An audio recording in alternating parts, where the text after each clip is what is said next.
dealing with death for the first time is different, especially at a young age, because you weren't understanding it. I was numb at first. Huh? I was numb at first. Because I still was waiting on the punchline. I was still waiting on the, all right, but he's good, though. Like, I was still, I'm too young to go through this. Like, it's something to it. Come on. Until the morning of his funeral. Yeah. And I'm like, I'm putting my shit on, suit, and my mom came in there, and I just sat down. And I looked at everything I was about to put on, and she was like, you sure you good? And I'm like, yeah. And then from there, I just broke down. Like, I was sobbing, can't breathe, cried, because it was like, damn, I finally had to face that this was real. You know what I'm saying? And that was tough at 14. Because I just knew somebody's about to tell me, nah, he good, somebody got it wrong. Like, I was just waiting on that. Or he's okay, you know, he might have lost breath, but he's coming back. Nah. Morning of his funeral, like, no, this is real. But as far as my faith goes,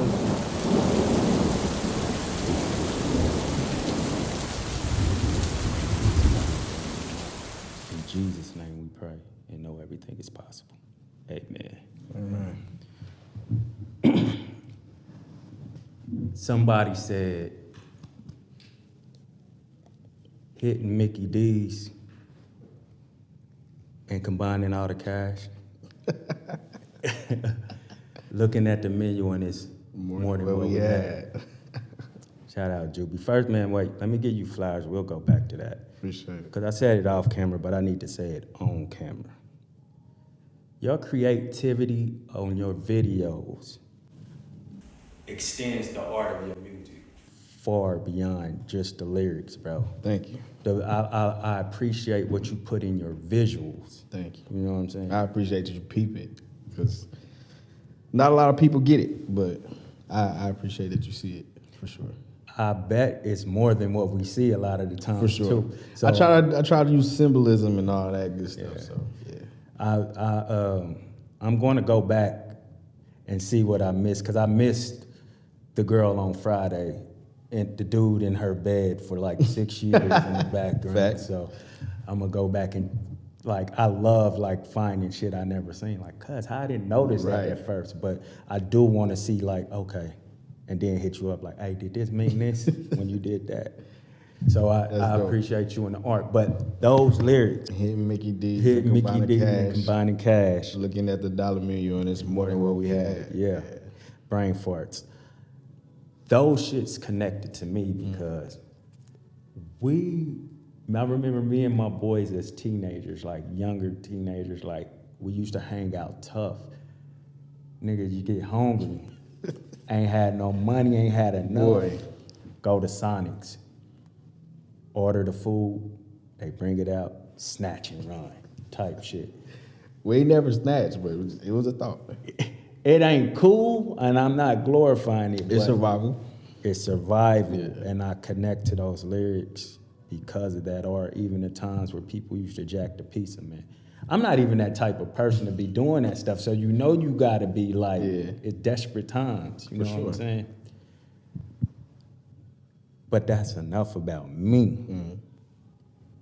When you're coming up with that, you have to be digging in a place, because Jooby Truth is your name. Yes, sir. Your music artist name, at least. Yes, sir. And I would imagine, and I've heard you say it, truth is on my name because I tell the truth, even if I'm pulling from other people's stories. Absolutely. It's something I've experienced too. And while we're not talking about music, we're still talking about what you put into the music. So if you can go back to the time before those times and then get to those times, speaking on Jooby's upcoming. Man, upbringing. it's all the same. Man, it's just something that was always instilled in me. Like, my moms, my pops, I've always had an open dialogue, especially with my father. Like, and that was his big thing. If you lie to me, we're gonna have big problems. You know what I'm saying? If you lie, or if you say I don't know, because you know why, or you know this, you lie, that's when we have issues. I could probably, rob a bank and go to him, if I tell the truth about it, he like, all right, I'm gonna ride with you. You know what I'm saying? I'm gonna make sure whatever I can do to help you out in this situation, I got you. But if you lie to me, I'm exposed. Mm-hmm. You know what I'm saying? So that's just always been my my MO with my peoples, with my friends, with my wife. That's just been big for me. Like, I try not to hurt feelings or anything like that, but however I can get the truth off my chest and try to keep from hurting you, I'm gonna do that. But it's just been always instilled in me, be truthful with everybody as much as you can. Of course, I'm not gonna just talk crazy to some old lady. Hey, you know what I'm saying? It's within reason, but that was just the upbringing. Keep it real. Keep it real. But we want to dive into the, if it never was for the rain, how would we ever grow? If it never was for the pain, how would we ever know? What are those trying times when you're younger up until the age when you start like expressing that stuff? What are some of those trying times that you had to get through? Shit. The rain is heavy.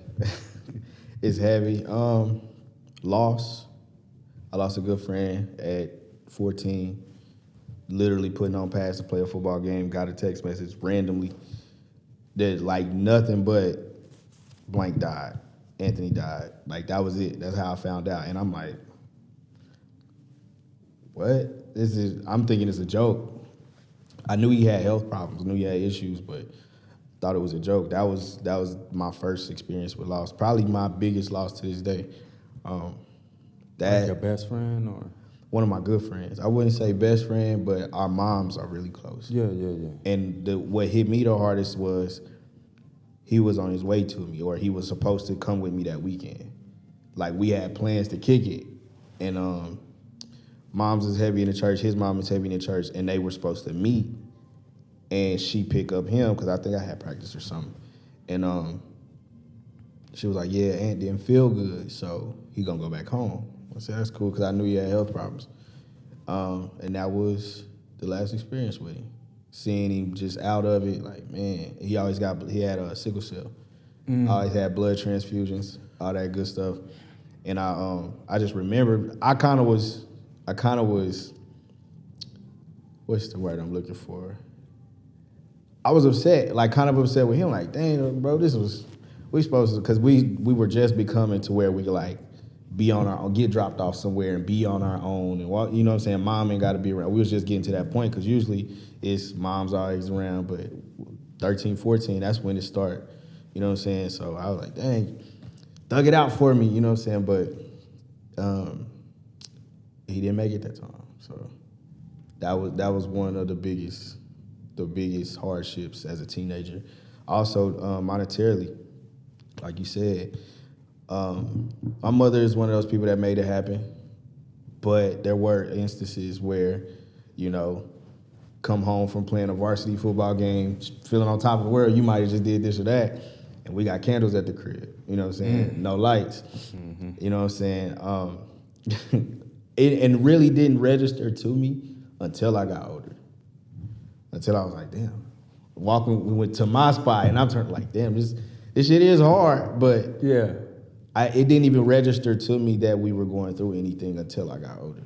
It was just, my mom would be like, hey, you know, lights off at the crib, they'll be back on soon, but just letting you know. But you're a twin. For sure. I look like whoever I'm standing by at the time, but no, that was another thing, but I think I got from her because we have family, you know what I'm saying? We have people we could have leaned on. Yeah. But I'm so independent because of that. And even to the point where in my marriage, I have to remember, like, oh, yo, you got a teammate. You got a partner. You can pass the ball. You know what I'm saying? It's tough for me, but she just instilled in me, like, don't be nobody's charity case. You know, go get it. My mom was a go-getter. She's still on this earth, but seeing her Christmases and birthdays and like, yo, you just had this, how did I? But it was she always went and got it. And that's what the mentality I got. Like, my wife tell me all the time, like, bro, you gonna make something happen. And I'm like, that's that's how I am. If you help me, if you don't, I'm gonna try to go get what I can get. So that was big for me. But yeah, just those two things coming up, those are probably the biggest hardships. Like realizing after a while, like, yeah, you might not have it like some other people got it. Can we speak a little bit more about your mama though? Because Yeah. I remember watching one of your videos, and you just how you picked up the picture and just stared at her. I think it was you and her in the picture, and it's just like damn near. It felt like you were like, damn, mama, like we made. Because of course, I've been in to some of your listening parties, and I've seen your mom, so I didn't assume watching the video she was gone. Because a moment like that can look like the person is gone. Yeah. But seeing how you just looking at it and smiling and stuff, it feels like, damn, mama, we've been through a lot. A lot. But we, I stayed with my mother most of my childhood life. Father's always been there. Pop's always been in my life. But I always joke with him, he could never really punish me because it would be like, oh, you can't do this or that. And I'm like, how you do that from your crib? Like, you can't. right. Don't watch no TV. Like, how are you enforcing this? But me and Mom, that was my dog. And from the jump, I actually wrote about it. Probably will never hear this song ever because I don't like my creativity in it. But I wrote about her she had me at 19. Fresh out of high school, not knowing what was about to go down, not knowing what was going on. He was on the way to school. But the fact that she chose to even go through with it, I was always appreciative of that. Once I came to the age of like when people start having kids around me in high school and things like that, I'm like, damn, that's tough. You know what I'm saying? I couldn't imagine having my child I love him to death. I love him dearly, but I couldn't imagine trying to grow up and raise him at the same time. I still had him young, but not 18, 19 young. I got a chance to experience things, see this, see that, learn some things about myself. And then, okay, now I got this little boy. But nah, she was like, yeah. Soon as you step into the real world, nah, you got this little one you got to take care of. So she was very instrumental in creativity, music. I can't tell you how many times sitting in a car, like, listening to music, and she like, come on, you harmonize with me. And I'm like, mama, come, for what? Like, bro, come on. But now that I'm in the position that I'm in, and when I get to create, I'm like, damn, she did something for me. Because now I'm singing, and I'm like, okay, I hear harmony for it. You see what I'm saying? Good. So it's like, that's the type of shit she was on when I was younger. Even my music influences, playing me different things, showing me everything. Very instrumental in my faith. That was huge. Very instrumental in my faith. Like, it wasn't a day where she didn't take me to school and we didn't pray before it. And it wasn't a Sunday or Wednesday we wasn't in church. You know what I'm saying? But I appreciate her because she still allowed me to be me. And on the flip side, I have my pops who was, he got his faith, but she was praise team leader, and you know what I'm saying, sung in the choir and things like that. And he was more, you know, I know God, but you know, I'm chilling. I believe you there, but I'm shaking move. Right. But I thank her for still allowing me to be a kid and not like you better not listen to this or that, because that's where all my influences came from. But I still was instilled in faith, and she was huge in that. Huge, still is. Hey, you been praying? Yes, ma'am. Got to. So that's where I got that from. She's a go-getter. She is. She bears a lot. Hey. What's going on? I'm tired. I'm tired of all of this stuff. I'm tired of bills. I got a light bill. I got a gas bill. I got just bill after bill after bill. I'm tired. I worked my butt off. This is and why it's bill after let me help you. No. I don't need your help. What I need you to do is finish school and get a degree. You know, and I feel like I get the willingness to bear a lot from her. Bear a lot meaning holding it or carrying it? That's a great question. When I say bear a lot, I mean she can withstand and maintain through a lot. Because a lot of people can bear a lot, but once it gets too heavy, they lose it. They blow up. They wild out. But with her, it was like, at least to me, I seen my mother cry before, but it was always now let's get back to it. It would never flip out and the world is over. Nah. And I used to tell my son the same thing. Like, and she never told me this verbally, never. But I had always seen her, if she did get to a point where she was just overwhelmed, close the door, she turn on some gospel, I walk in, I see her crying. Next few minutes is, all right, we back to it. You know what I'm saying? And I always told my son, I said, cry with a purpose. I don't want to see you sitting here. You're not about to sit here and whine and cry for no reason. Not the usual, hey, you a boy, don't cry. No, you don't cry. I don't cry. But cry with a purpose. Cry knowing that you about to get through it. Cry knowing that you have something to do and there's something in you that's about to pull you through this. Don't cry, don't just sit in it. Yeah, cry while you get through it. Yeah. So, and I heard somebody tell my son that. Tell him, don't cry, you a little boy. I said, don't tell my son that. Don't tell him that, because then he's gonna be a hard shell for the rest of his life trying to figure out his emotions. You can cry, it's cool, but don't cry and just sit there. Cry moving. Get your ass up.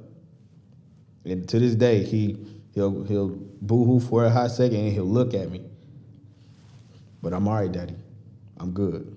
And I'm like, damn, you heard me, you listened to me. So that's just me passing. She never told me verbally, but that's me passing it down to him, like what I got from her. That's definitely what I got from her. The reverence he has for you is like... It scares me sometimes, but I love it. Yeah. I love it, for sure. I definitely want to tap into him because, well, I'll get back to that.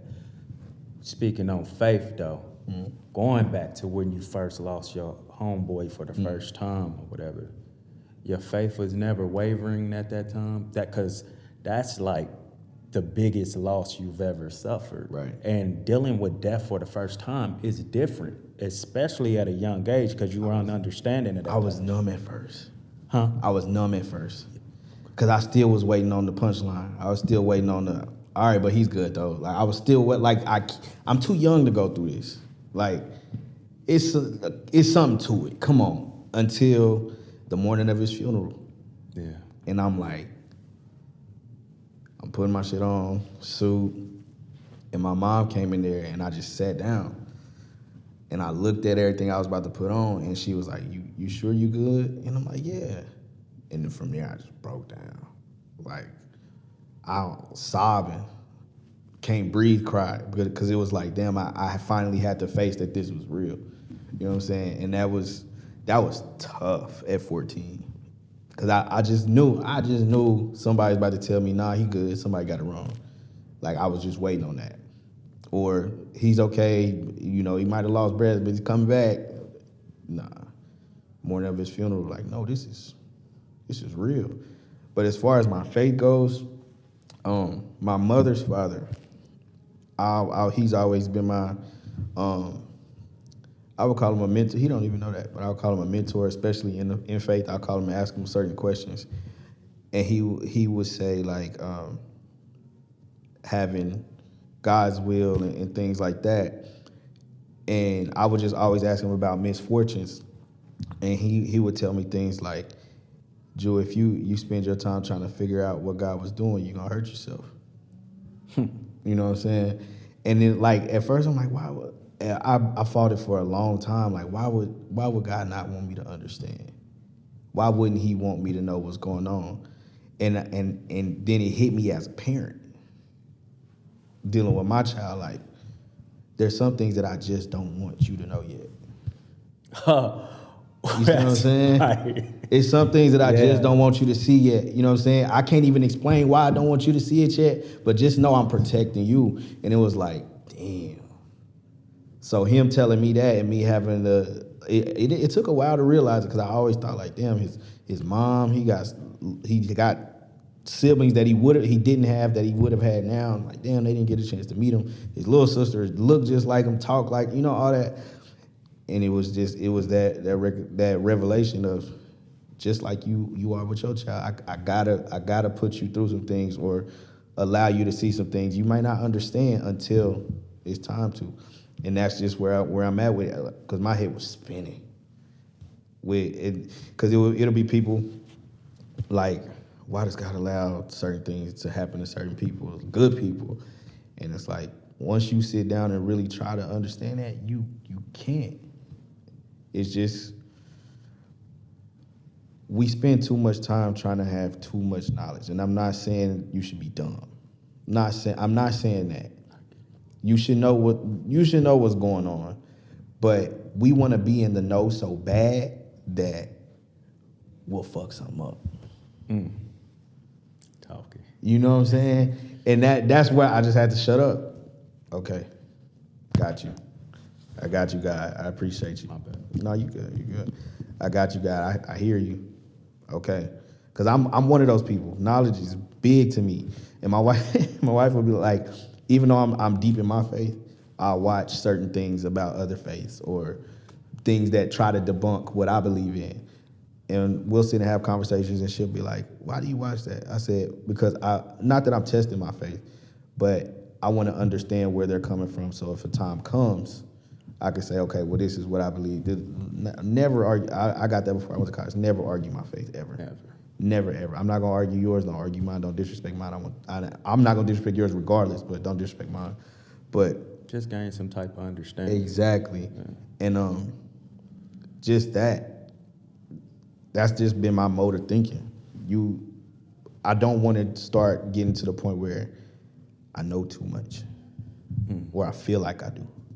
Because once you get to that point, when you can't be humble, man.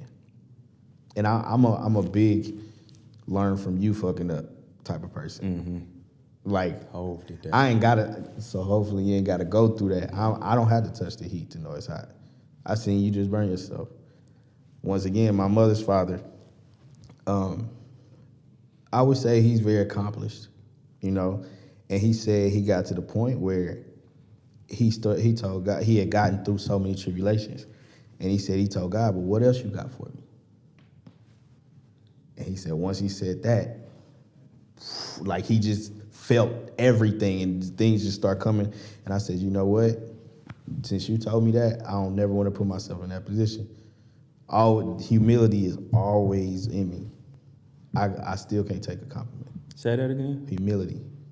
That's in the forefront. No, the whole saying that you just said. From him? Yeah. No, you said humility is always what? It's always in me. In me? Yeah. Okay, I thought you said something. No. It sounded like you said envy. No. I was trying to understand. Okay. I'ma always be humble. Okay. And that just comes from hearing stories like that when you get too big for your britches.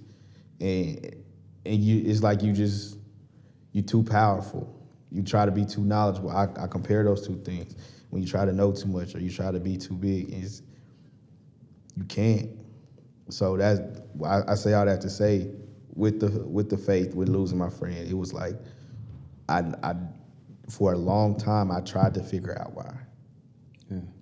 But then after a while, like I said, I got the revelation about my son. It was like you can't understand these things because I'm doing something beyond human measure. You wouldn't even understand it if I told you. Right. So, what a long time look like? What's it like that from then to like what? I'm 29. He died at 14. I say I probably didn't really grasp the idea until I was a father. Okay, so this is what make it interesting to me, because around that time when you was 13 or 14, if I can remember right, documentaries and outside influences was heavy as far as like you were saying, telling you to think this way, or God ain't real, or why would he make you go through this? Like that information was out there heavy. And we also, a lot of us, we more so take to the outside than the inside because, yeah, you a parent, you don't understand me like my homies do, because our homies, listen to that information and be like, yeah, That sound right. They like, cause I've had so many people listen to documentaries on, like, even when they talk about Illuminati and this person is Illuminati, and they just believe it. You know what I'm saying? And they try to force that on you. So with such a young mind, I wonder how you don't go that way over just having this one person telling you that is, or one or two people telling you that keep your faith basically or whatever. It was tough, especially, so he passed my freshman year of high school. I ended up going to college, and in college, you know, that's a melting pot. You hear all kind of shit because it's people from all over with different walks of life, different beliefs. And I literally had a class where I had to study the Quran. I had to read, we had to dissect the Bible. We had to find holes in, you know what I'm saying, in scripture as far as the belief of it. And my wife would always tell me when I would call back home and tell her, like, oh, this is what I'm doing right now, blah, blah, blah. And she's like, how can you do that? And at that point in time, I was an open book. Like, I wanted to see everything. I wanted to read everything. But it wasn't until, like, I had the experiences of certain experiences where it wasn't nothing but God. And that makes me comfortable about my pops, because I used to worry about my pops' spirit. I used to worry about my pops soul all the time.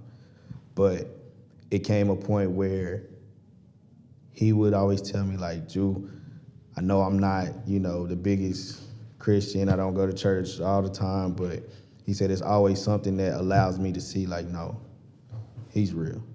And that sat with me. That's what your dad said? Yeah, that's what my father said. Okay. And but I got to a point where it was just miraculous things happening that I had never spoken to anybody except myself, or I had never spoken to anybody but God. And it'd be like, okay. Like, I compare it to, say, an older gentleman walks in the gym, right? You hooping. You're like, oh, he can't hoop. He can't do that. He can't do this or that. Yeah. But OG called next, and you're like, whatever. And he don't even go that crazy. He just hit one or two crazy buckets, and you're like, okay, you got it. And that's what I compared to spiritually. It was like, man, God real or whatever, but what do that mean? But like I said, it was things that I only mentioned to him, and the way it would come back around, it'd be like, oh, shit. Are these super private? Super. Oh, okay. No, I'll tell you one. I kind of want to know. I'll tell you one. So this is recent. So my wife, and I pray she won't care because she talked about it too. So my wife, very good with money.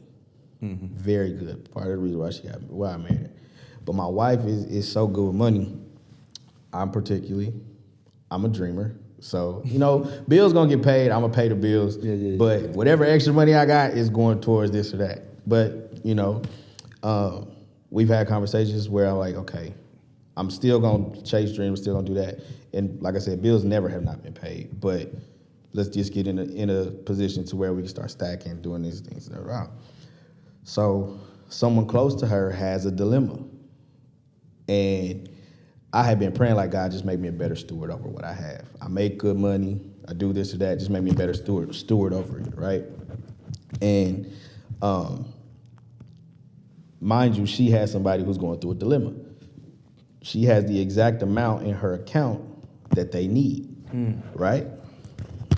This is fucking crazy. So no, not this. I'm talking about what I'm thinking about. She has the exact amount in her account that they need. And she like, Jew, I'm really thinking about doing it. And I'm like, what the fuck are you talking about? You thinking about doing it? No, right? But she like, I feel led. My spirit feel led to do it. And I'm like, okay, all right, bet. You heard it. I ain't hear it. I didn't hear it. He didn't send me that message. I got left off the group chat. But but you know what? If you feel that, baby, we cool. Do it. She did it. Gave him the exact amount. And she was just worried. And she had also been praying for me to be a better steward, right? So fast forward, this is probably like a week's time. And I ran into an opportunity, right? And the exact amount that she gave was what I ended up receiving for my opportunity. And when I told her, she cried her little heart out, and I was like, yo, okay, got you. Fire. I got you. And it was, I didn't tell her. I didn't tell her for a long time because she had been stressing. I said, yo, and she know when I'm up as far as monetarily. She knows because I'm super nice. Because I'm super nice all the time, but as far as, I just make sure we don't live outside our means. But when I'm just super chipper and, baby, you need this or you need that, she know what's going on, what you done did, what you done got. Or and she was just like, why have you been doing this A to Z and A and B? And I was like, remember you gave so-and-so, so-and-so? And she was like, yeah. And I said, well, remember I told you about so-and-so and so-and-so? And she said, yeah. And I was like, well, God gave it back through me. And she said, what? How much was it? And I told her the amount, and it was the exact amount. And she was like, you fucking lying. I said, no, promise you. And she boo-hooed from there. So that's one instance. So, yeah, I can't ever doubt. Yeah. I can't. So, yeah. When I do want to know, like, when he, because you, like you said, you're 13, 14 years old. Mm-hmm. What, how did that change the way you were as a kid, though, through that little gap? Because you might have been going one direction with the sports and all of that, and how you moved around in the streets or moved with your people. And, like, for a lot of us, fuck it, I lost my dog. We change or whatever. We start to do things a little differently. How did that, what did that do to you? I don't think it changed me. It made me more grateful. Because it is two ways you can go with something like that happens. But it made me more grateful for my bill of health. It made me more grateful because he couldn't do the things that I did all the time. Like, he didn't start hooping until he was like 11, 12. And y'all was the exact same age? Yeah. Okay. And so he lived far away, so we had to plan to kick it, you know what I'm saying? But me and the kids that I went to school with, he would always be like, damn, bro, it's so tight that y'all can hoop, or it's so tight that y'all can play football and not have to worry about this or that or your health. And so I think subconsciously I had always played for him in that sense, or did what I did for him. Because he would always talk about how I was academically. Like, you joke with me, boy, you a smart ass nigga. Ooh. So I don't think it changed me in a negative manner. It really humbled me and made me grateful that I could do some of the things that he always wanted to do. So you would say it excelled your growth? For sure. Inspired you to push for it. That's tough. For sure. Especially at that age. Yeah. But going back to marriage now, because I just wanted to make sure I hit that so I won't have to go back there. No, but you're good. Going back to Bree, and you were talking about how your mama, I don't never say mama like that, but she instilled this independent mindset to you, and Pops too, actually. Yeah. and not needing anybody. And, I understand that mindset and stuff, but I also understand how in relationship, as much as it's got to be balanced with that. Because if you don't let that person in or let them help, they feel useless a lot of time. And what am I even here for? Even when it comes to your feelings, like, you're not even sharing your feelings a lot of time, because I don't think you'd understand. I can handle this. I don't need you to, you know what I'm saying? I'm good. Talk about what that looked like then, because that means you. Especially, I was the only child till I was 13. And even then. Till 13? Till 13. Right, my daddy did some nut shit. Shout out to Pops. Literally. But even then we didn't live in the same household, so I had only child syndrome. I was by myself. If I wasn't at school, if I wasn't around friends, I'm by myself and having no problems with it. Okay. Excuse me. So I have to tell myself now, like, before, me and my wife lived in smaller spaces, so we kind of had to coexist involuntarily. But now that, you know, I'm in a better position and we have more space where we live, I can vacate. I can be to myself a lot, right? And it bothers her that I'm so comfortable alone. I'm never lonely, right? I can be alone and not be lonely. A lot of people can't do that. But I had to get to a point where I had to realize that one, that's not how she is. Two, she may not understand it because she hasn't had to be. She's not an only child. She hasn't been alone like that. So she equates her aloneness to loneliness, right? As far as it comes to me. All right. Say it one more time. She equates being alone to being lonely. Got it. Right? Whereas me being alone, I'm ecstatic. I'm with you. You see what I'm saying? So I have to take into account that I can't make her feel lonely because I'm okay being alone. You see what I'm saying? I have to take that, because I could sit in my little creative space for hours. Problems arise, figure it out, good.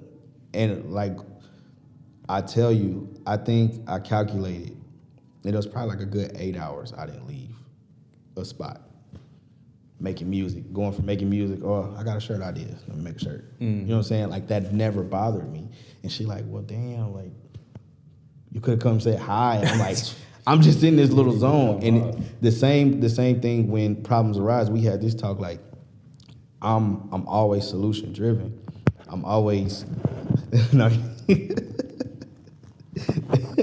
it's hate, like, well, but I'm always solution driven, and I'm always like, how can I figure this out for myself without burdening you? How can I make this better for myself without burdening you?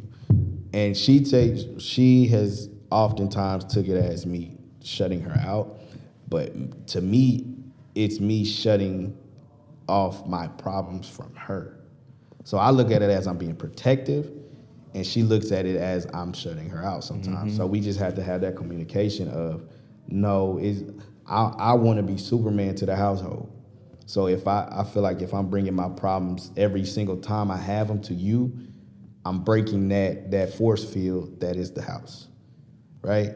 So once she got that understanding, she was like, okay, but don't let it get to the point where you have to break down to come to me. Ooh. Right? And she told me that because it had been times where, like, now I just feel like the walls are closing in. I don't have any choice but to say something to you. How we come to God a lot of the time. Exactly. I would say I would talk to God before I talk to her, as I should. Yeah. But it would have to be dire need. Like, she would have to see it in me, keep asking me, what's wrong with you? Something's going on. I don't feel right. You don't seem like yourself. Rather than me saying, like, yo, let me tell you about how I'm feeling. I something in me just felt weak doing that. Like, I gotta tell you what's wrong with me. Like, no, I'm cool. I'm gonna be cool. Just let me figure it out. But like I said, I gotta pass the ball sometimes. And now, in life, me passing the ball is tough. Are you a ball hog on too? No, I'm a pass first person. That's the crazy fucking part. I am a point guard. Okay. You know what I'm saying? Like, I have no problems giving it up. Probably you'd rather have more assists and more points. But when it came to that aspect of it, it's like, I just don't like, I don't like feeling like I'm giving somebody else power. And that's what it feels like when I let you into my space, my bubble, my area. Like, no, I got it. I want you to see the best version of me. I don't want you to see me with a chink in my armor. And that's part of what it is, too. But we've come to an agreement. Jew, don't let yourself like I said, don't let yourself have to break down to come talk to me. Yes, ma'am, you got it. I call her Bree. If I call her Bree, she knows it's sweet. If I call her Bridget. Bridget. If I say Bridget, but if I say it, okay, Bree, you got it. So that's just what we've been working on, and with her too, because she's the oldest. She's always been the okay, let me figure it out with y'all type of person. So she's been so helpful, and me not allowing that eats at her. And I gotta allow her to feel like she has a place in my life. And yeah, so that's just where we've been communicating through that a lot. Yeah, and it's working. We think about that shit, and we when we're thinking it to ourselves, we feel like we're helping. And you said the best version of you, but it's not the best version of you, because the best version of you is moving in the uncomfortable. Which is tough to understand for yourself. Because it's like, damn. I want this image of me in your head to be this Superman, right? And when it's not that, I'm going to do everything in my power to get back to that. And then I can tell you about it afterwards, after the fact, after I solved it. But it's like I left you out of that process, so you feel helpless. You feel even more helpless than you would have if I would have told you in the first place. So it's like, damn, I didn't know that. So yeah, I'm growing. I remember a time where before me and my wife got our house, I had seen all her friends, getting their cribs and shit, not, real nice cribs. Damn, man, I don't want her to not have a dope ass. So I brought it up, like, knowing I wasn't ready, but I brought it up, like, on some not move on it now type shit. She was ready. But I was just like, I wanted to let her know that I'm interested, my head is there. But once it's inspired, she's jumping on it type deal. And what you talk about, I want that Superman look like, so I can't let her know that I'm Can't sweat. fucked up, like the money right now, my money right now. It wasn't, she's good with her money and stuff. It's my money from trying to take care of other things and stuff like that, not necessarily spending it on myself or whatever. It wasn't there at the point right there, but I don't feel like I could tell you that because I feel like I'm supposed to be this Superman and shit, whatever. And I remember, like, it got too heavy, and I never said this before, it got too heavy at a point where she was really trying to get it done or whatever. And I had all this shit building on me and stuff, and then, like, she came at me about, because I said, like, I think I kind of got an attitude with her, like, damn, For getting it done. like, you know what I'm saying? And A little she, swift like, there. Like, she was on some, like, but you Brought it to this me. up, and you know what I'm saying? And then I, like, right then and there, I'm like, you right, but I'm fucked up, and I broke out crying in front of her and stuff like that, because I don't really do too much of that. And I keep it to myself or whatever. I broke down crying in front of her, and she understood. She can't see me cry. She don't want to see that shit. She was like, just stop, please, like, just stop. But she comforted me in that moment, and right there, I started to realize she always wanted to be my best friend within this relationship, and I was keeping her out. And you don't realize that part when you do that. And that's what I had. That's the realization I had to come to, because it was like, damn, you don't even give me the chance to be on your team. You know what I'm saying? Like, you ain't even pick me up. You running by yourself. You playing 1-on-5. As far as the elements of life go, like, you trying to battle life by yourself. And it's hard. It's hard passing that baton. It's hard. It's hard showing that vulnerability. Especially as a man. As a man. And I would just say me as a person, period. Like, I don't like feeling fucked up in front of somebody. I can feel, me and God, oh yeah, you can see it. That's cool. Cause you know, I know you the source, you gonna help me through it. But as far as this other person, I just always have had this fear of, like, it being thrown at me or it being brought back up to me. Like, I just don't want to give it, I want to minimize the chances for that to happen. And it's like, why do you have this force field up around who you want to spend your life with? And I'm thinking that to myself, like, damn, okay. And I'm not saying that I'm perfect at it, but I feel like I have gotten better at expressing myself or saying, like, okay, this is how I'm feeling, this is why I'm like this today. Because I'm at home, I'm lively as shit. Like, I'm always on 10, singing, playing with my son. And sometimes I'm just in thought mode, think mode. and I'm just chilling. There's nothing wrong with me. There's nothing going on, but she's made it a point to where like if I'm not on 10, yo, what's up? You good? She used to say it all the time. I don't like chilled you. That means your wheels turning. She said either something's wrong or you planning something. Either way, something's about to go down. So let me know. And I've gotten to the point where like, okay, like my plans, I used to not tell her my plans until I had them all the way together. But I realized that telling her, I could perfect them. Because she got, okay, well, I can do this and oh, shit. You can actually help bring this to life, and I'm not giving you that chance. So I feel like I've gotten better at it, getting better at it. Was her attentiveness like that bothersome at first? Yes, very much so. Because especially when there was nothing wrong, and I call it scheme mode. Like, if my face is in a computer or my phone, 9 times out of 10, I'm looking at a venue or researching something, you know what I'm saying? And she'd be like, you're quiet. What's wrong with you? Nothing. I'm good. I'm just chilling. I hate when you say you're just chilling. I hate that. I'm like, I don't even know how else to describe it. Like, I don't know. But at first it did, but I knew it came from a place of concern now that I figured it out or figuring it out. So, yeah, it did, for sure. I had to figure that out, too. Because like, when my wife would, like, ask questions like that, I felt like I was being interrogated. Yeah.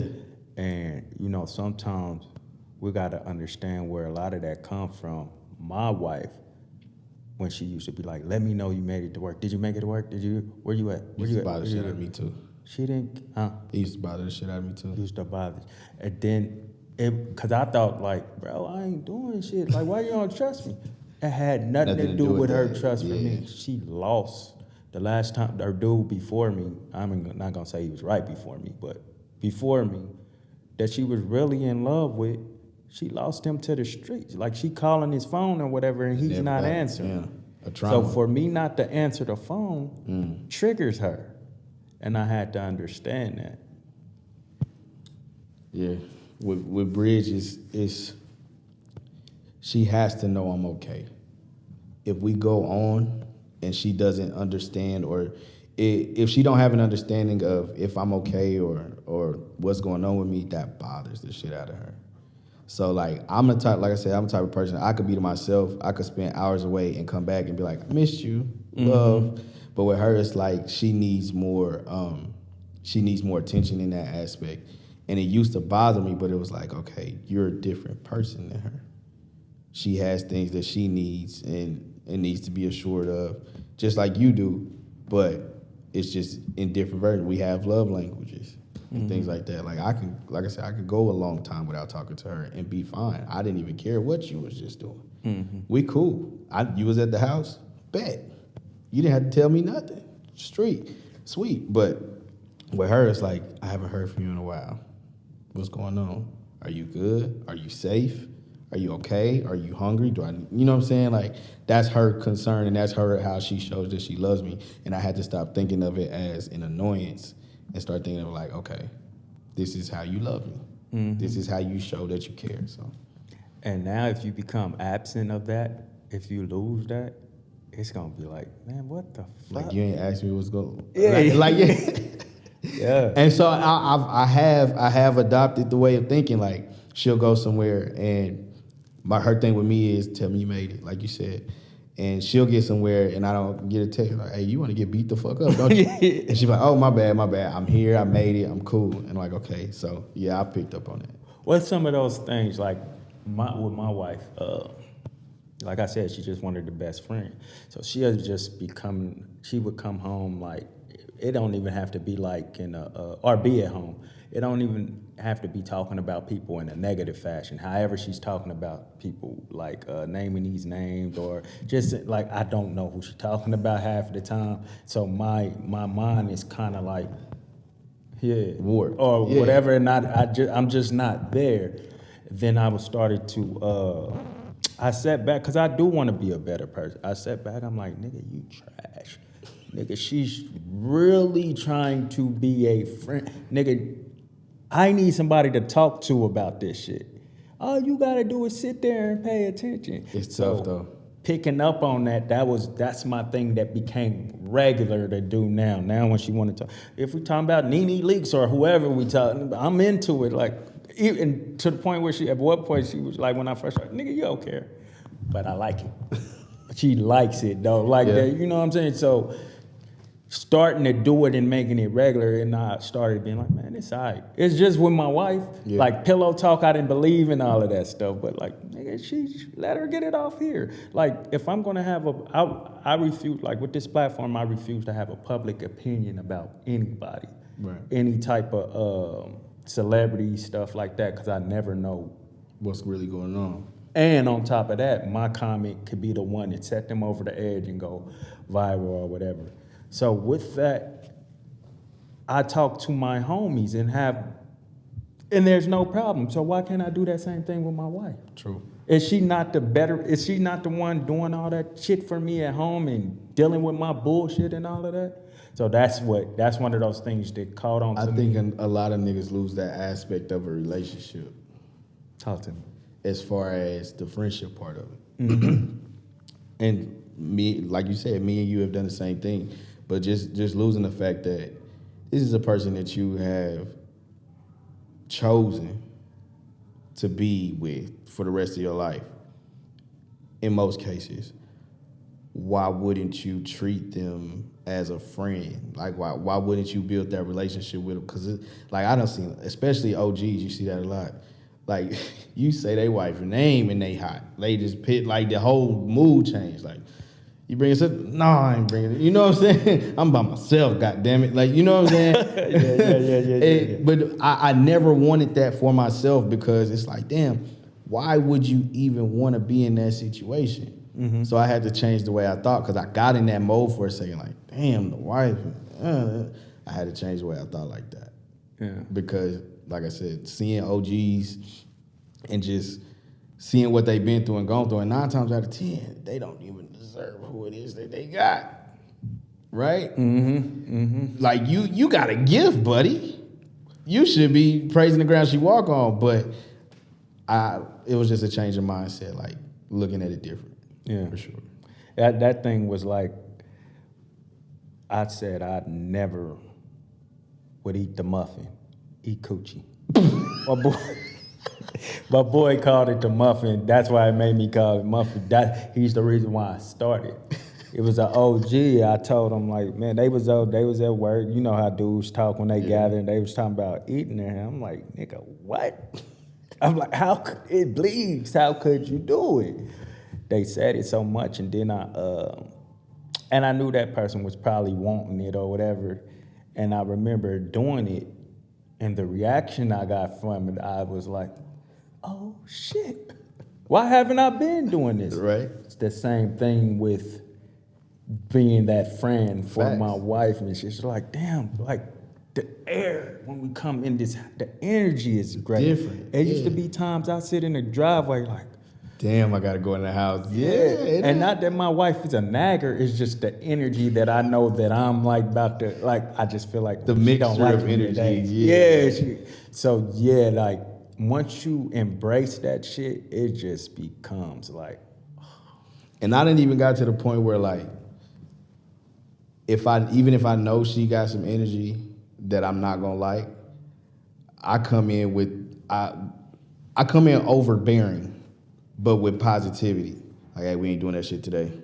Just letting you know. So if we got to talk, we can talk. Yeah. But we just not doing that shit today. I'll take my son. She got her little she room. Hey, if you need to go in the she room, that's cool. Get it off.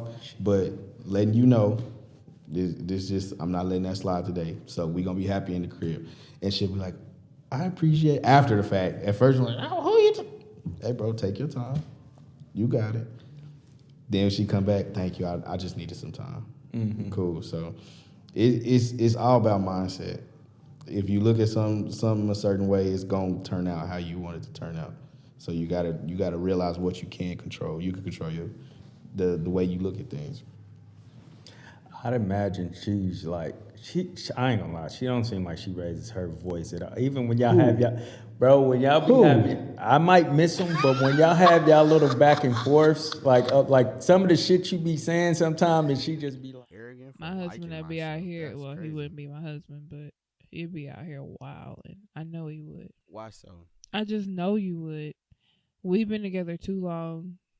You've been tied to one woman for too long. I just know you would. I have morals. You got morals, but at the same time, you ain't been single for a lot of your adult life. Most of your adult So life. you think if we ended, it's just straight to the cheeks? Oh yeah. Oh yeah. Oh yeah. Boy. Girls. Boy, let's be real here. So what that mean about you? I'll probably be out here hoeing too. Wow. We talked about this. We talked about you this. You lied because you was like, I wouldn't be no hoe, but I wouldn't would be a have my hoe. fun. No, I was just joking. But No, I you would. wasn't. You But I wasn't. wouldn't be like no Damn. Mary. Damn. So I'm keeping you from being a hoe. That's what you just said. I said I was I'm joking. holding you back from your I destiny. said I was joking. She shot on camera. I'd be like, wow, they probably don't yell at each other. Cause me and my wife don't yell at each other. We just like talk. So I thought like y'all was. I will say that we do a good job. We are a very what happens in this house stays in this house family, and not in a negative manner to where we just beat each other the fuck up. But on the forefront, it's almost like I had to teach some of my friends this. Like, hey, when we out, we out. So whatever the fuck happens, you protect him, we protect each other. You could call him a dumbass when we get back to the crib. Hey, bro, don't ever put me in that situation again. I'll beat you the fuck up. That's fine when we get back to the crib. But if it's niggas around that we don't know, nah, don't let them see us in turmoil, right? And the mindset, treating my wife like my friend. Hey, bro, we're gonna be cool in front of everybody. When we get to the crib, I'm gonna tell you a thing or two. But I'm not gonna disrespect you in front. I'm not gonna disrespect you, period. But I'm not, especially not in front of these people, other women, other men that we don't know. I don't know their intentions. They might look at that as an opportunity, right? So we've always vowed, like, in the public eye, we perfect. We not perfect, but you're not gonna see what we got going on, unless we just get. Even if we got a divorce, y'all not gonna know until we sign papers, and you just gonna have to find out. Right? Because I would never, especially now that she's the mother of my child, even before that, but now that she's the mother of a child, I can't have you out here looking crazy on account of me. Because of me. Never. So it's funny you say that because she's fucking crazy. But Don't do her. and I'm not a saint. She gets her side. She gets her She's side. coming over. She get her shit off, but nah, we've made a vow to each other that we would always be vulnerable with each other and with each other only. And I think that works for us because you know how niggas get girls that get on Facebook and talk about their husbands and how they about to leave them and this, that, and the third. No, you could tell me you about to leave me. That's cool. Yeah. Thumbs up. But once you break that, to me, that's a trust that we can't break. That's a forefront. That's a force field that can't be broken. We have to protect us. We have to deal with issues internally in the crib. So once we good, ain't nobody got to say, oh, y'all good now? No. To your knowledge, we've been good. And it's going to stay that way. So that's just something I've seen it go bad for other people as far as letting too many people in. So we had a conversation about that early. Because I've been with her since high school. So, used to do the tit for tat, get mad, make a Facebook status or a tweet, you know what I'm saying? And we just got to the point where like, because for her, it would attract people because they see us in turmoil. For me, it would do the same thing. It was like, bro, if we really care about each other to do and be with each other for as long as we say we want to, we have to cut that shit out. So you'll never see me post her in a negative manner. Even she could piss me the fuck off.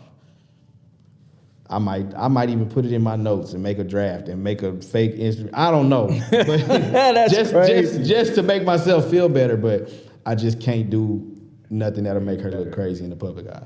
Better stop doing that for that mug accidentally post. No, it's in notes. It ain't. But I ain't never did it. I ain't never. No, did I got it. But just saying that whatever I got to do, if I got to write a verse about you and just Subliminally. get it off my chest, that's cool. But we can't do nothing that'll expose us to everybody. I can't do that. Let me tell you how God work, bro. What's that? We was talking about because you be saying a lot of shit that I want to hit, like, because ain't none of this scripted. So it's like I want to hit these points. And then I got to something, I'm like, I'm going to ask him this because I want to know. And then I forgot, and I let it go. And then you brought it back up without bringing it back up when you brought up your boys. Yeah. And being around them. I want to know, with you being where you are in relationship and how the values that you hold and how you treat your girl, your wife, I want to know it from both angles. Mm-hmm. How you expect your friends to hold you accountable when y'all out doing y'all thing, and when your friend tells you, oh, this girl, I love this girl, this she's everything I never had, blah, blah, blah, and you care about your friend. You probably want them to have this relationship with them, holding them accountable too. Like, how does that dynamic work? We have a saying in my close group of friends, know your personnel, right? So you got to know who you're dealing with. Okay. Especially because I was the first one to be married. I was the first one in a committed relationship. It's always boiled down to me. So early on, high school, I was the ultimate wingman, right? So when they lost that, especially my best friend, he didn't understand what I had going on early on. But once he saw that I was serious about her, he was like, nah, I'll never put you in those situations that'll let you fuck that up, ever.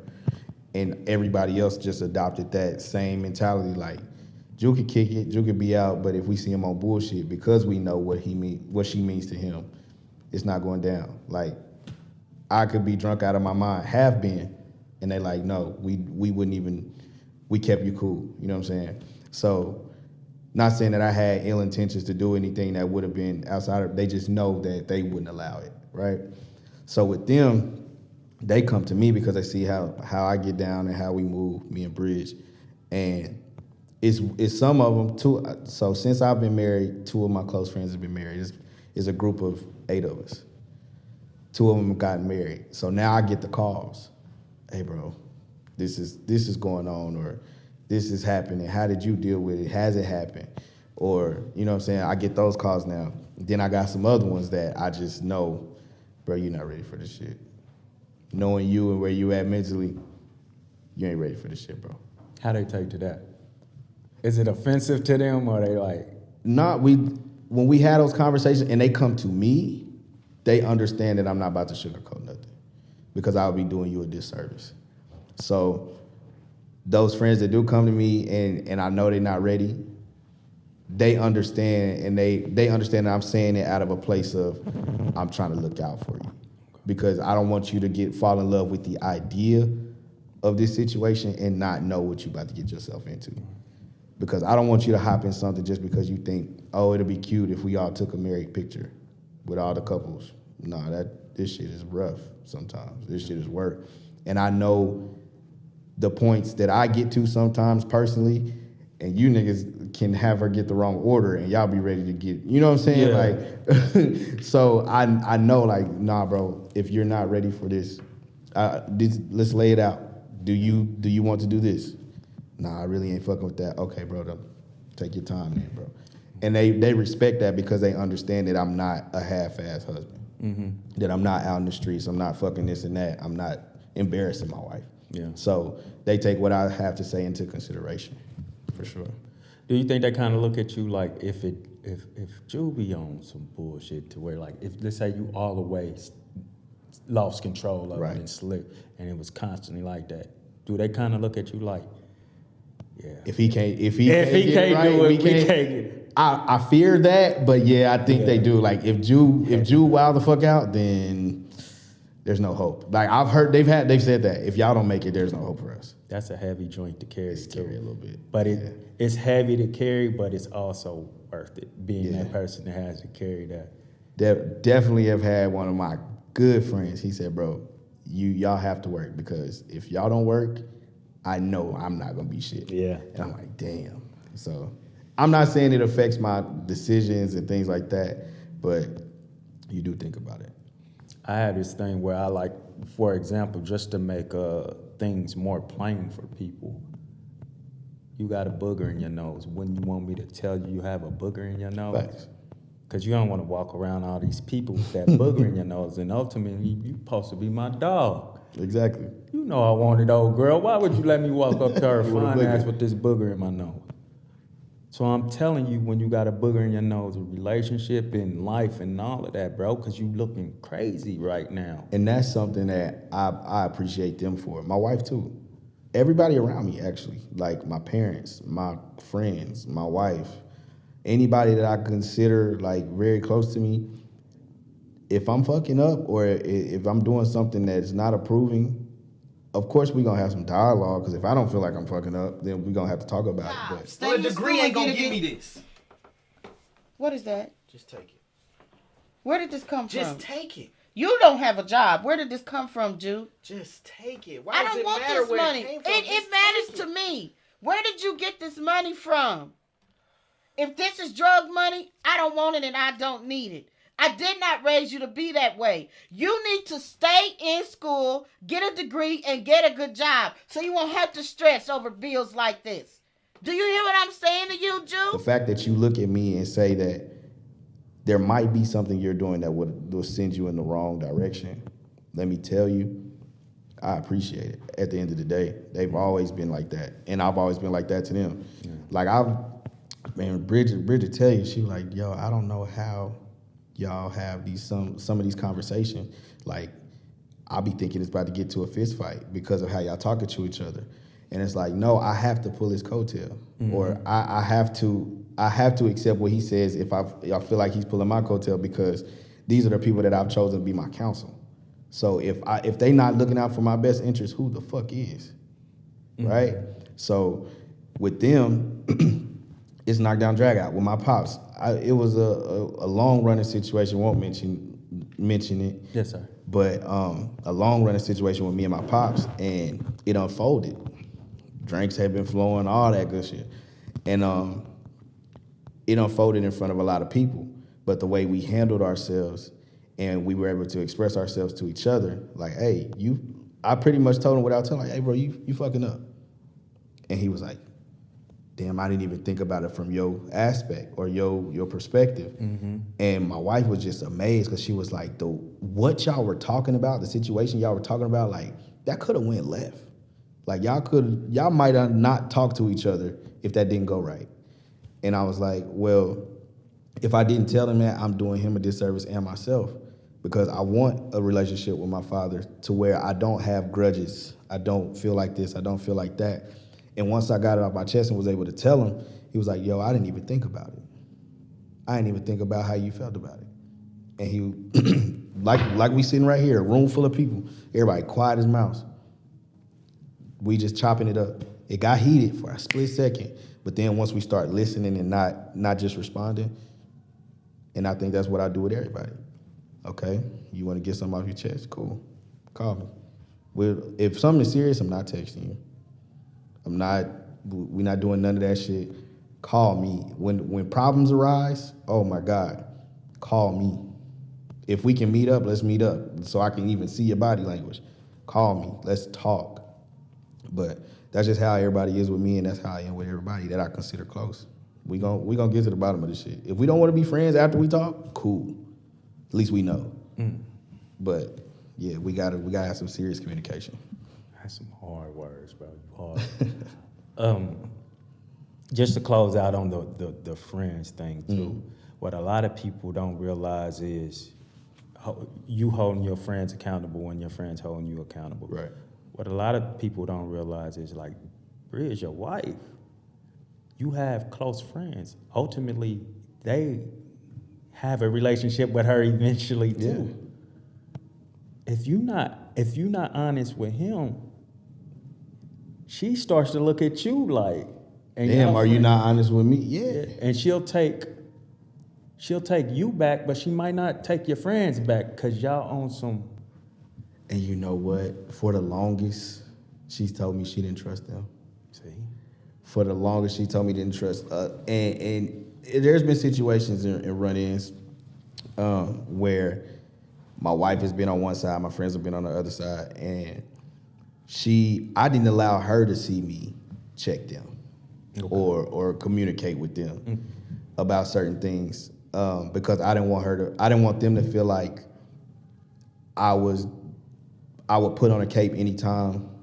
You know what I'm saying? I understand. But I had to tell her, like, yo, you don't understand the dynamic that we have, that I would never allow them to disrespect you or do anything like that. But at the same time, there's a relationship that I have with them. I can't make them think that whatever you say goes either, right? I'm gonna protect you to no end. If we got a fist fight in the backyard when the girls leave, that's cool. I'm gonna do that in your honor. But at the same time, I have to, because these are two groups of people that I love to death, you first and foremost. But I'm gonna have to pull you to the side when we get home and tell you when you was wrong. And I'm gonna do the same for them because I love y'all enough not to allow y'all to see that, oh, he getting at her. Yeah, bro. I can't allow him to see that because I don't want him to think that every time y'all have a conflict, I'm gonna jump on his side. And the same thing for you, because I'm gonna tell whoever's wrong who's wrong, right? But I can't do it in a position to where, like I said, either side sees that I'm gonna jump on either side every time. Mm-hmm. So I done had conversations with friends like, hey, bro, that wasn't cool.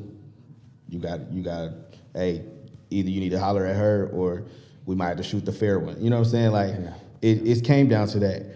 And they would be like, you know what, my bad, I would never put you in that position. And that's why they still are who they are to me. I would never put you in that position. My bad, I'm sorry. And with my wife, hey, bro, you was wrong for that. Mm-hmm. Or you tripping. It wasn't even nothing like that. You wilding. But I can't do that in front of each other. Understood. Right? That's my only thing. And it ain't happened in a long time. It was some young shit, probably drinks involved, but yeah. Obviously, you're a person who seek deep understanding of things, so that allows you to get in that position where people have this reverence for you and shit like that. And having that responsibility, your son looking at you.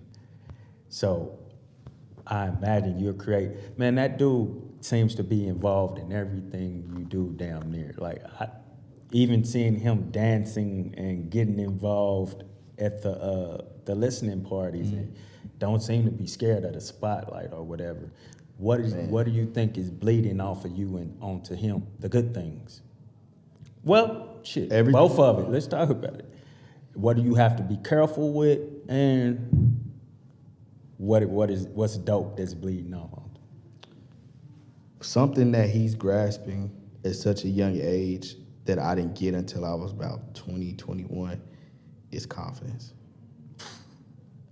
And I always told my wife, I said, I'd rather have to tell him to tone it down than try to teach him how to do it when he's 23, 24. I'd rather tell him, like, hey, bro, have a little humility. I'd rather say that than, damn, bro, what the fuck is wrong with you? Like, you're that. You know what I'm saying? But there was times when I played sports, I would understand everything. I would know. Basketball especially, like football came naturally to me. But basketball especially, like I wasn't confident in basketball because I thought too much. Right? Mm-hmm. But I knew my abilities, but I would think too much and doubt myself, so I wouldn't be confident.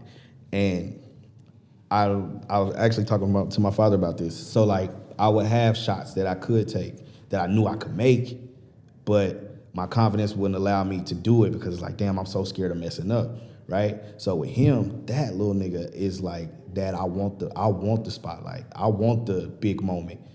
Count down from 3, Pops. Count down from 3. And I'm like, damn.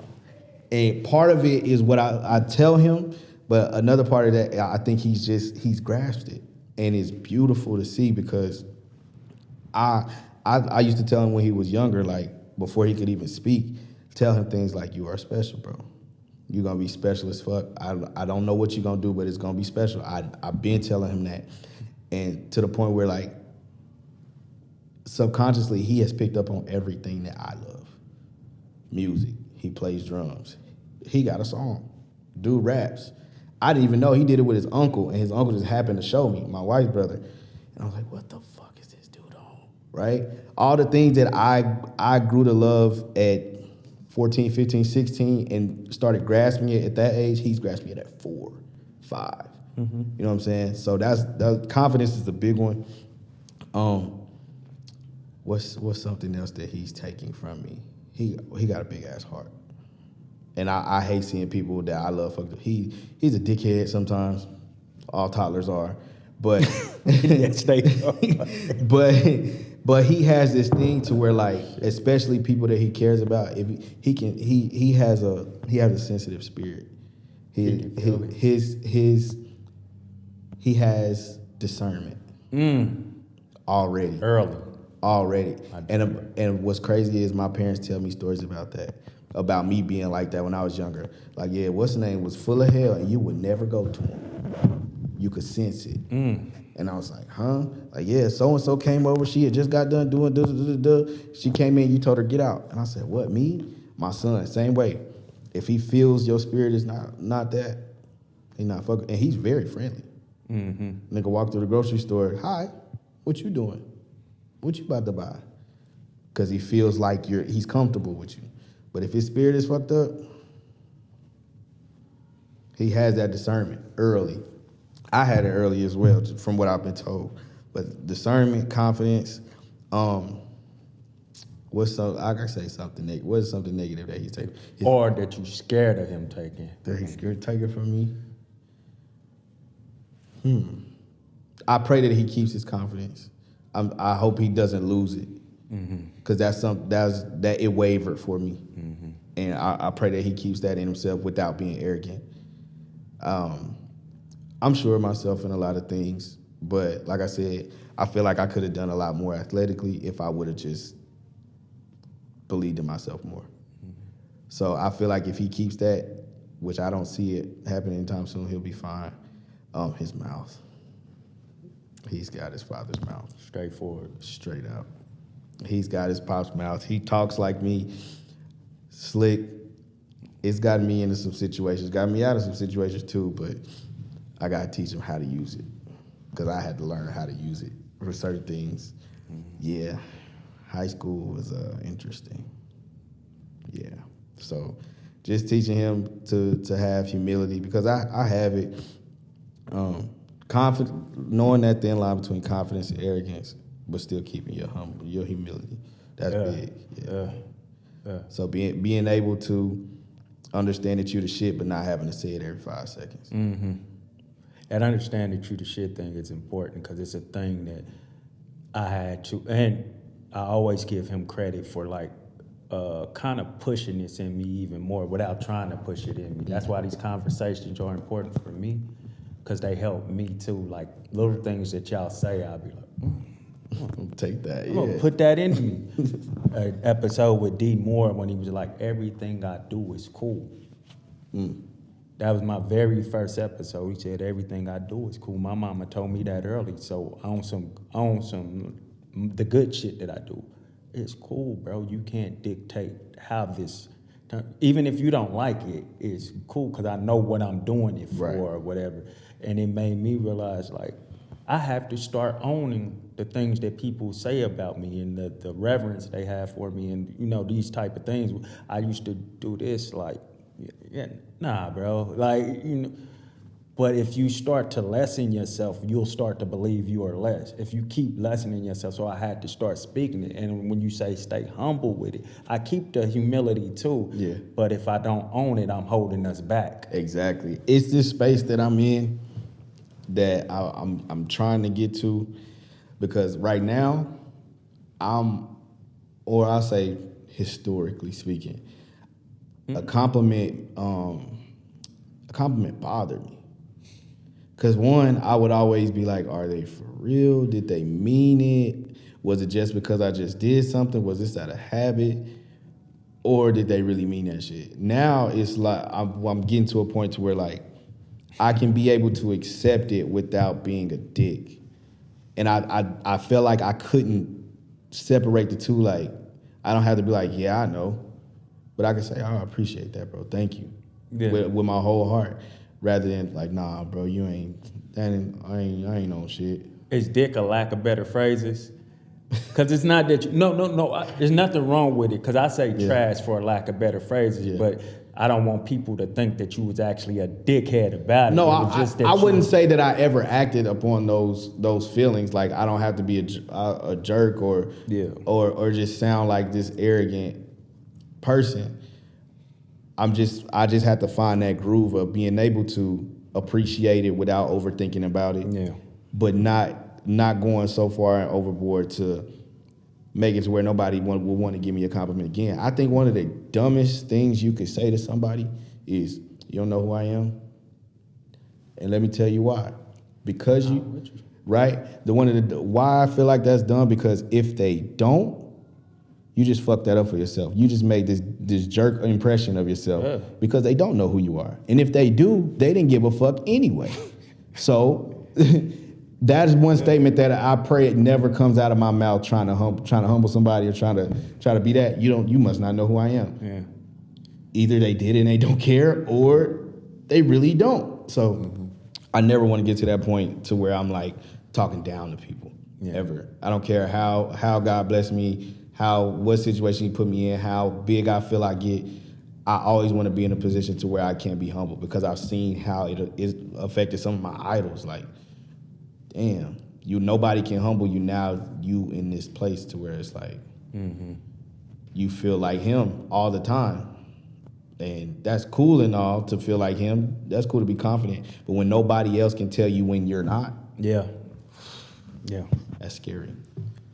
2 more things, bro. Okay. Because I know you got to. Oh, I'm cool. I didn't even realize how long we've been going. I appreciate that. See, that I just had to say instead of being like, because that's a defense for real. But or is it very important to you, or have you ever thought about it?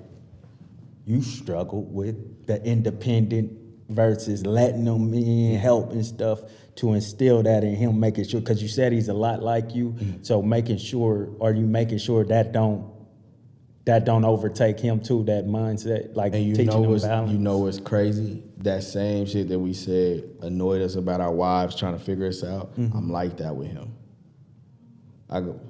It's funny. We call him Dude. He's named after me. I didn't want to call him Junior. I call him Deucey. And his nickname, because I've been, when he was a baby, I was like, boy, you gonna be the shit. So I call him Poopy. That's why I've been calling that since he was born. And I say, Poopy, what's wrong with you, bro? You good? You okay? And I check on my son 4 or 5 times in an hour span. Hey, bro, you quiet? You all right? You cool? You okay? And he is so expressive.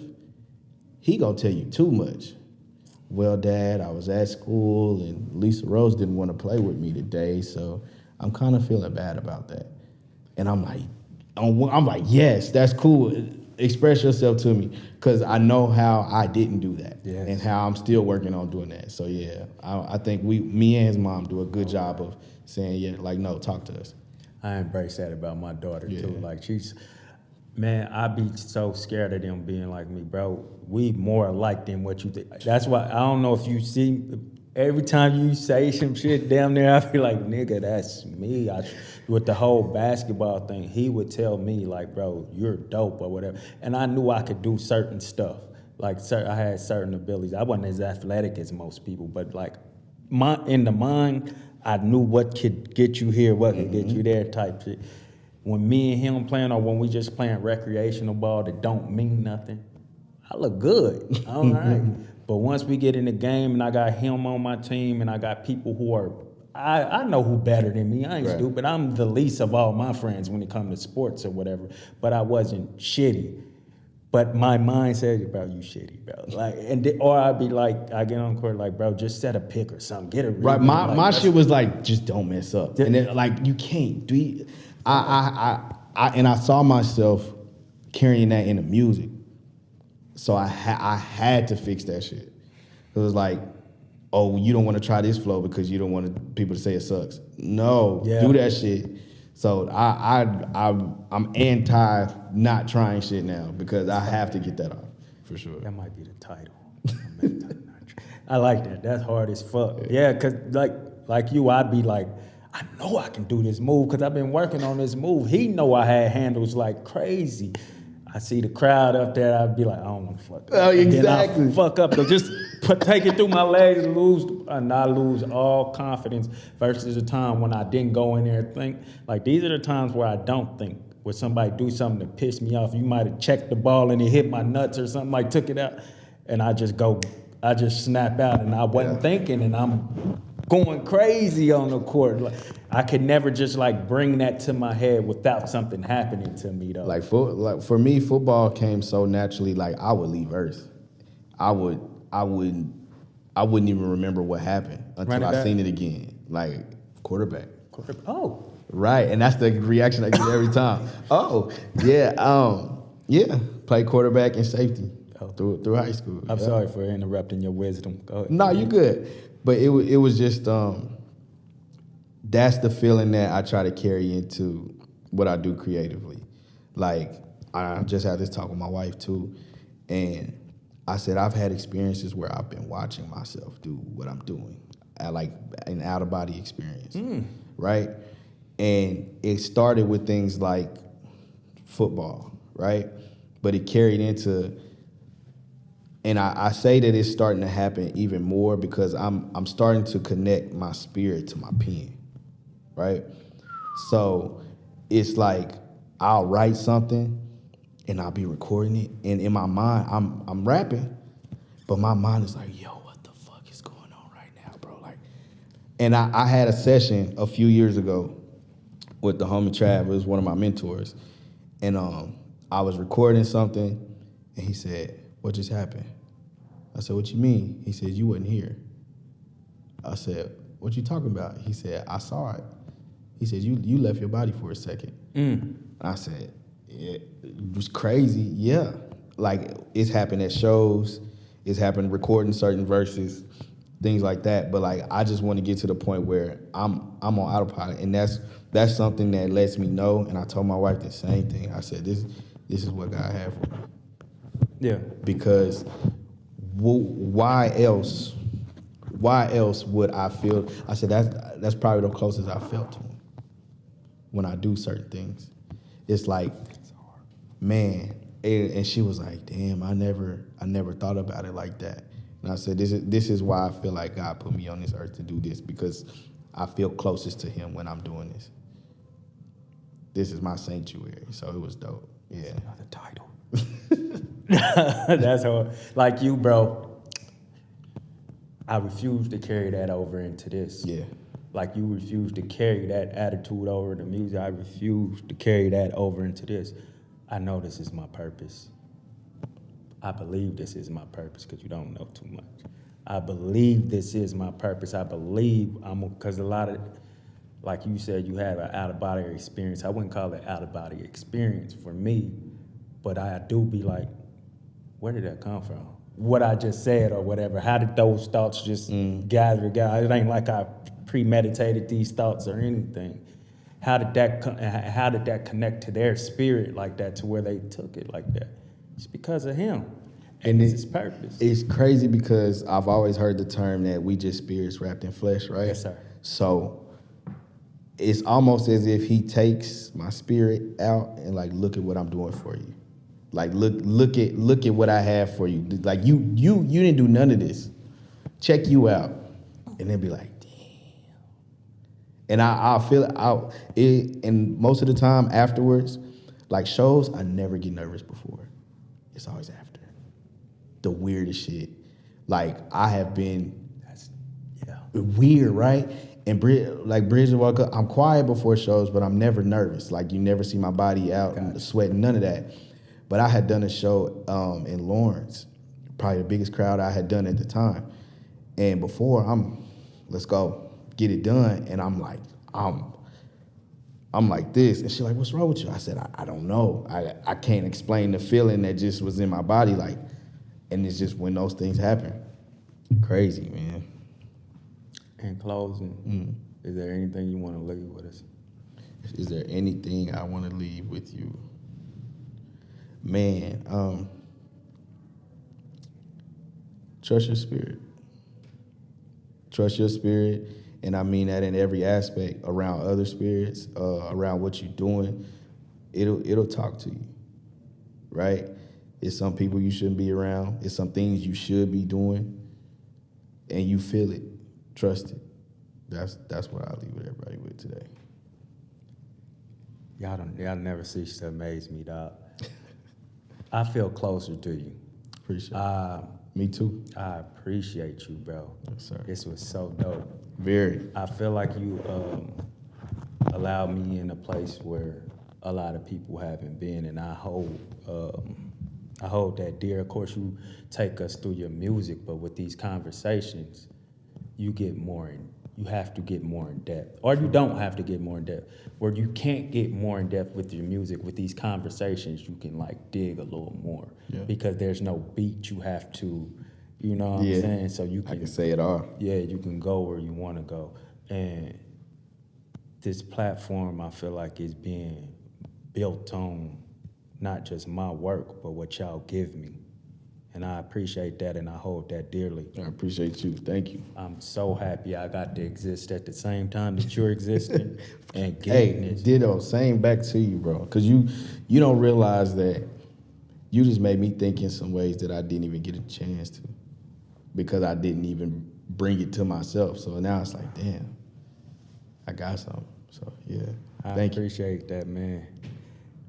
I struggle with compliments. You and me both. I appreciate, Jeanette told me I could tell you're struggling because you keep putting your head down every time I say that.